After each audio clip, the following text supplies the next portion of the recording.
The world watches as conflict erupts in the Middle East with Israel, a tiny nation surrounded by hostile powers. The rhetoric from Iran grows ever more threatening, proxies are armed and tensions escalate. This conflict feels both ancient and immediate, echoing through the ages. Is God still protecting Israel? For millennia, Israel's survival has defied logic. Empires have risen and fallen, yet the Jewish people endure. The scriptures promise divine protection, a covenant with Abraham, Isaac, and Jacob. As storm clouds gather, we must ask, do those ancient promises still hold true today? The very nations and conflicts spoken of by the prophets now fill our news. The shadow of Persia looms, just as in the days of Daniel and Esther. We are not just spectators, we are living in the moments the prophets longed to see. The question of Israel's protection is not academic, it's a test of God's faithfulness. If God keeps his promises to Israel, it speaks to his character and his promises to all who believe. So we look past politics and into prophecy. What did God say would happen? And is it happening now? To understand today's conflict, we must look to the past. The threat from Iran is an ancient echo. Once it was the mighty Persian Empire. The Bible records these encounters as spiritual battles, where God's hand was visible. The Jewish people, exiled and vulnerable, should have vanished from history. Yet within Persia's heart, God orchestrated deliverance. The Persian court became the stage for dramatic displays of God's sovereignty. Attempts to destroy the Jews were spiritual assaults on God's redemptive plan. If the Jewish people were destroyed, the messianic lineage would be severed. Stories like Daniel and Esther reveal the true conflict is spiritual, with eternal consequences. When Iran vows to wipe out Israel, it's the same ancient animosity resurfacing. The technology has changed, but the spiritual battle remains. This is not a new struggle, it's a continuation of an ancient one. If God intervened then, will he intervene now? Some historical figures seem guided by a will greater than their own. Cyrus the Great is one. A pagan king, yet the Bible calls him God's anointed, prophesied by Isaiah 150 years before his birth. Isaiah declared Cyrus would rebuild Jerusalem's temple, a prophecy fulfilled to the letter. Cyrus didn't convert, God moved his heart to fulfill divine purpose. This decree is a pivotal moment, showing God's sovereignty over all nations and rulers. God can use anyone, even a pagan king, to fulfill his promises. The story of Cyrus rebukes the idea that God is confined to religious spaces. His plan is woven into world history, using unlikely instruments. The liberation of the Jews was not political luck, it was a prophesied act of God. The lesson? Don't put God in a box, look for his hand in unexpected places. The hearts of kings are in God's hand, he can turn them as he wishes.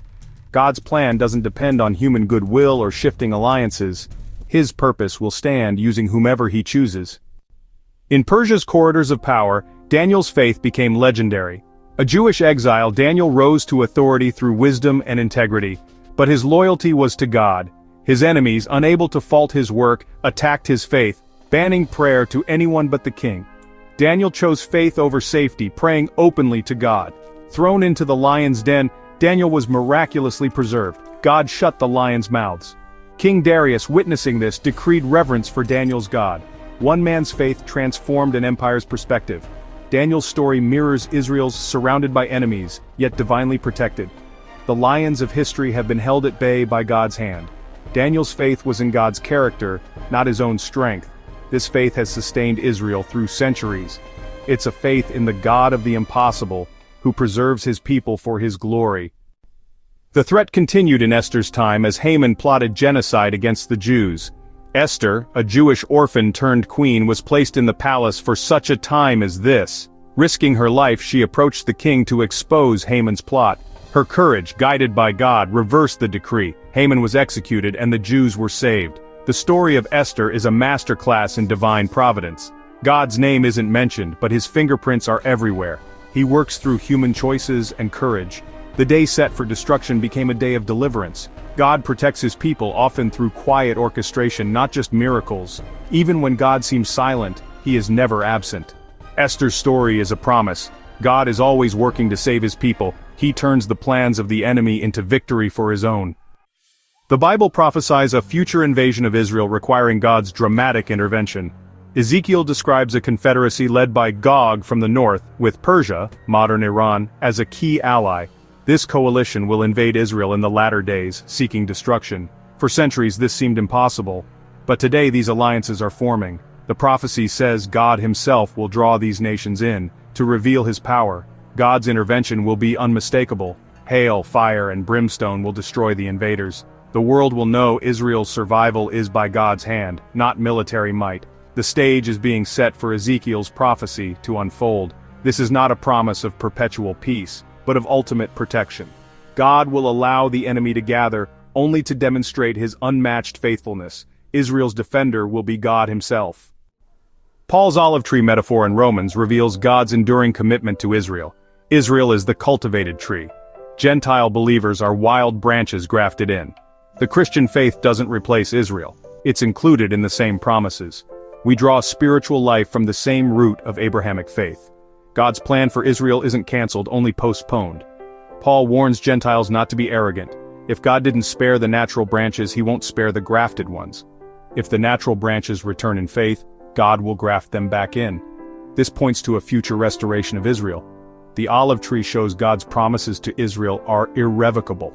Jew and Gentile believers are united in the same covenant. God's protection of Israel is intertwined with his faithfulness to the church. The tree isn't complete until Israel's restoration is fulfilled. Ezekiel's vision of dry bones captures Israel's miraculous survival. The Valley of Bones symbolized Israel's hopelessness after centuries of exile. God commands Ezekiel to prophesy.